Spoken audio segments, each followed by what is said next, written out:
2 నిమిషాలే.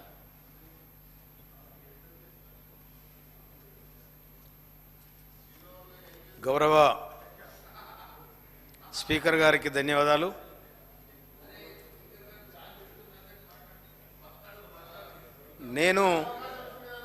నేను స్వయాన రైతు. నాకు సొంతం 5 ఎకరాలు ఉంది. 25 ఎకరాల కౌలు తీసుకొని నేను కారుకు 150 పుట్ల ఒడ్డు పట్టిస్తున్నాను. ఈరోజు కూడా నాటుపెట్టాను 30 ఎకరాలు. ఈ ప్రాజెక్టులపై కానీ నదులపై కానీ ఉన్న నీళ్ళ మీద నాకు పూర్తి స్థాయిలో అవగాహన ఉంది. ఆ రైతుకు నీళ్ళు ఏ విధంగా అవసరం పడుతుందో నాకు తెలుసు. తర్వాత మొన్న జరిగిన ఎన్నికలల్లో మొత్తం వాళ్ళు ఏటిగడ్డలో చూసినారు, కానీ నేను మాత్రం ఏటికి ఆ ఇసుక కింద ఉన్న నీళ్ళని చూసిన. వాళ్ళ ఇసుకను చూసినారు, నేనే ఇసుక కింద ఉన్న నీళ్ళని చూసిన. అందుకని నేను ఎన్నికల సందర్భంగా చెప్పిన, ఇసుక ఎవడని తీసుకపోతే బొంద పెడతా కొడుక అని చెప్పినాడు. ఇంకొక మాట, కాళేశ్వరం దగ్గర కాళేశ్వరం అనే ఒక రైతు గుండె మీద కేసీఆర్, హరీష్ రావు ఇద్దరు కలిసి గుణపందించారు. ఆ గుండె మీద, కాళేశ్వరం అనే గుండె మీద రైతుకు, తెలంగాణ రైతు గుండె మీద గడ్డపర దించారు. మొత్తం సర్వనాశనం చేసి దోపిడీ చేశారు. మామూలు కాదు ఇది. వాళ్ళు మొత్తం తెలంగాణకు ఆలోచిస్తారు. ఎక్కడ మోస్తావు సుర్రారే హరీష్ చెప్పరా అని అంటారు. అరే గిట్లు వస్తాయేమో అని ఆయన అంటాడు. ఈ విధంగా ప్లాన్ చేసుకొని సర్వనాశనం చేశారు. జరాగు నువ్వు కూడా పొత్తే ఉందా జరాగు. తర్వాత ఈ విధంగా కాళేశ్వరాన్ని ఖతం చేసిర్రు. ఇక ప్రజలను కూడా ఆగం చేసిర్రు. ఒక మాట చెప్తున్నా స్పీకర్ గారు, గౌరవ స్పీకర్ గారికి, జరాగు నేను పుట్టుకతోనున్నా, మీరు ఇవ్వలేరల్లా. నేను మొదటి నుంచి ఉన్నా, నాకు తెలుసు అది. ఒక మాట జరా, పద్మశాలి సోదరులు ఊరవతల ఈ రంగులొచ్చడానికి ఒక తొట్లు పెట్టుకున్నారు. తొట్లు పెట్టుకుంటే ఊరవతల ఉన్న నక్కల గుంపులకు వెళ్ళి ఒక నక్క వచ్చి అలా దొరికింది. ఇలా దొరికి తరక రంగు మారింది. రంగు మారి మళ్ళీ నక్కలలో పోయింది. నక్కల పోయి ఏమన్నది, నేను రాజును రా అన్నది. అనేసరికి నువ్వేట రాజు అవుతావు అని వాళ్ళు కూడా పొద్దుదాకా ఆలోచించారు. ఈ నక్కలు ఏం తింటాయి, రేగ్గాయలు రేలకాయలు తింటాయి.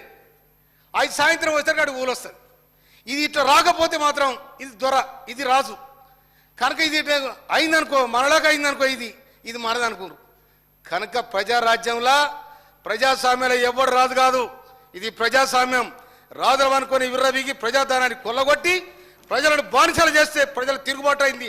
అందుకనే ఇప్పుడు కూడా మీ వెనక అంగి జరిగింది, కానీ ముంగడ చూసుకొని మురుస్తున్నారు. మీరు వెనక అంగి జరిగింది, వెనక జనం చూస్తున్నారు, మీ ముంగడ చూసుకొని మురుస్తూ ఉన్నారు.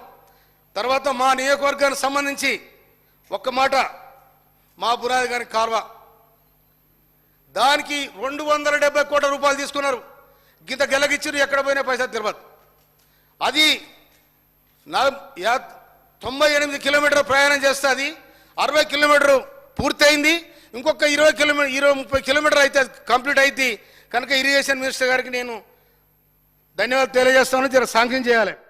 శాలిగారవరంలో మనం 10 కోట్లు పెడితే 27 ఎకరాలు బారే పరిస్థితి ఉంది. అది అసిబినగర్ కాలువ, ఎన్నాళ్ళ నుంచో నైజాం కట్టిన కాలువ కాంచి ఆ పాయ కాలువ ఉంది. కనుక దాన్ని కూడా కంప్లీట్ చేయడానికి మాకు సహకరించాలని మనవి చేస్తా ఉన్నాను నేను. తర్వాత చెక్ డ్యాములు, మా నల్గొండ జిల్లాకు చెక్ డ్యామ్ శాంక్షన్ చేశారు. ఈ చెక్ డ్యామ్ల కాంట్రాక్టర్ ఎవరంటే సిబై కాంట్రాక్టరు సుధాకర్ రావు గారు.